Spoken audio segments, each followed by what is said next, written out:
The markets are in a critical position. My indicators show we're in a period like the 1930s. 2008 through 2022-23 is like 1929 into 42, okay? A major downturn and a deflationary downturn, not an inflationary recession, a long recession like we'd had from 68 to 82.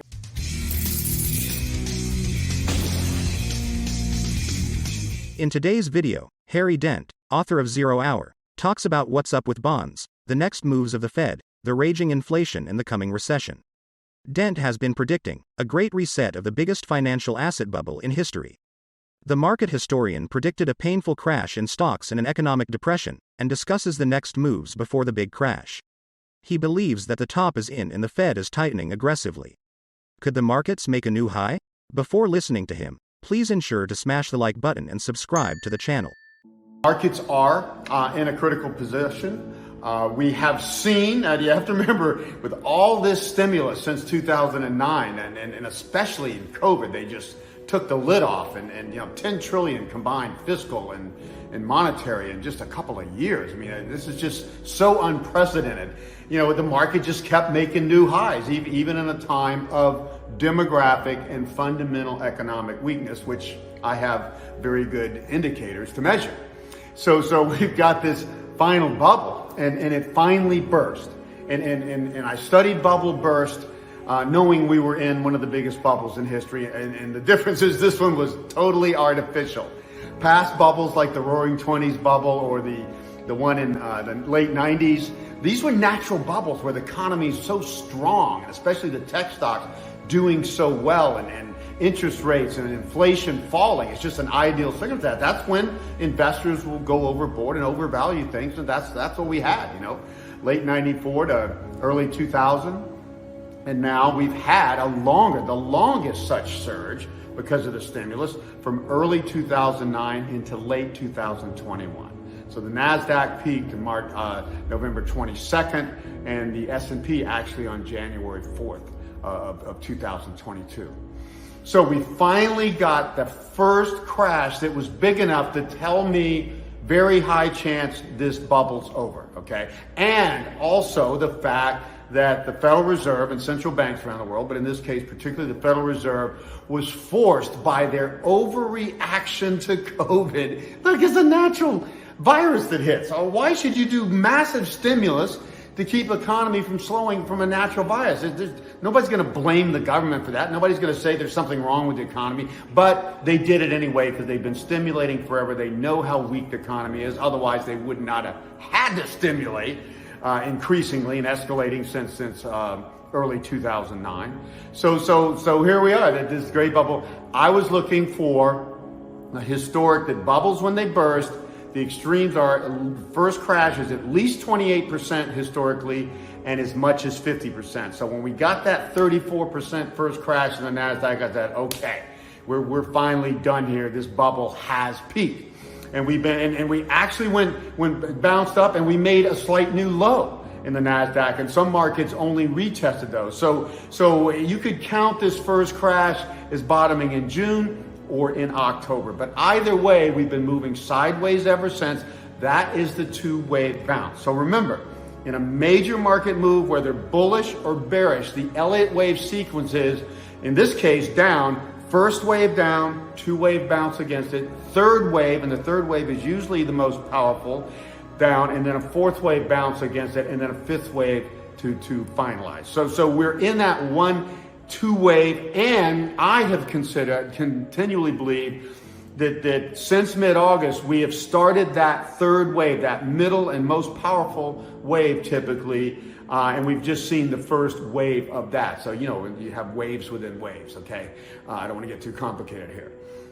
So we really are, the critical thing to be watching. I'm using the NASDAQ as the lead here. It's a little more tech-oriented, a little more sexy, a little more dynamic than the S&P 500. They're both similar, but I'm looking at 10,088 on the NASDAQ. That's what I'm looking for. That was the low, the last low in October. If we make a new low below that, then it confirms we are in this powerful third wave, and the market should start going down faster, harder, and that's when before you know it, we're going to be down, a few months after that, down 50, 60%. That is when investors are going to realize, oh my God, this is not a correction.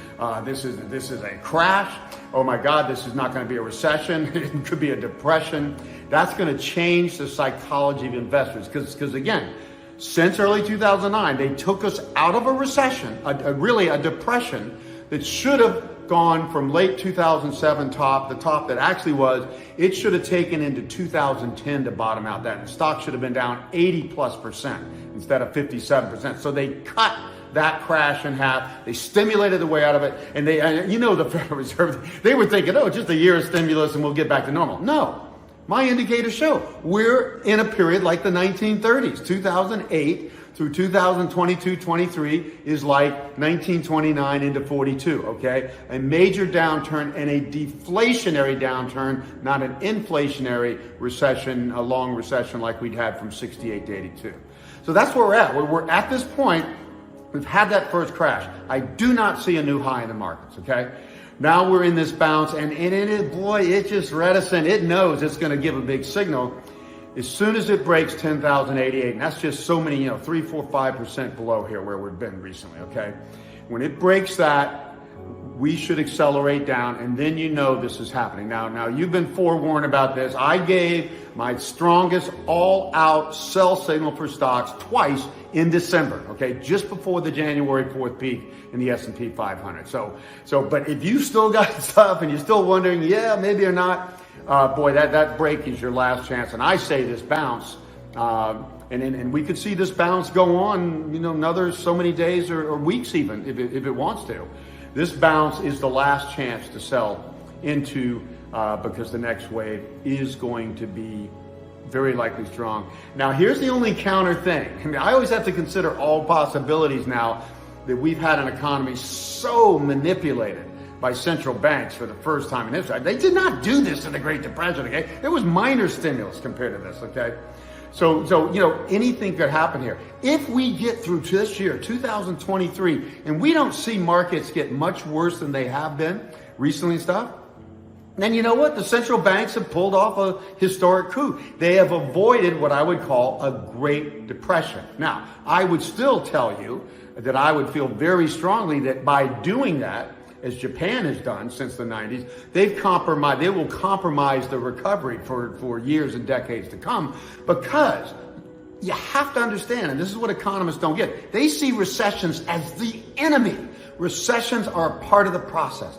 Booms expand new things and growth and all that, but recessions wring out all the excesses and bad debts and zombie companies and stuff. We have record zombie companies, record debt levels at all levels, government, private, business, consumers, everything. Purifying this stuff out of the economy makes it stronger. What doesn't kill you makes it stronger. This is what the central banks do not understand, and I think this is very ill-fated policy. So if we do get through 2023 and we don't have a crash much worse than we've already seen, okay? Again, 34, they got to 38% on the NASDAQ, okay? I think it was 27% on the S&P. Then I think we're just in for a mediocre recovery for years to come. The next boom, naturally, from demographics, is late 2024 into late 2037, okay? And then there'll be another boom down the road that'll peak more with a really strong rise of India by then in 2065. Those are going to be the two topping periods in the future. Late 2037 and 2065, give or take. That's something for your children to worry about.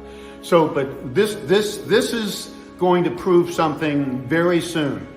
Have the central banks actually cushioned a depression and made it not as bad as it would naturally be? Again, and that may be the long-term detriment of the economy, which I think it will be, but have they at least accomplished that? Or do we have a final crash here that brings us back down to the levels we should have gone down in 2009 to 2010 or so, in the first crash, like 29 to 32?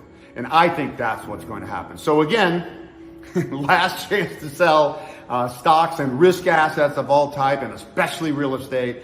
And I will definitely keep you updated in this critical time.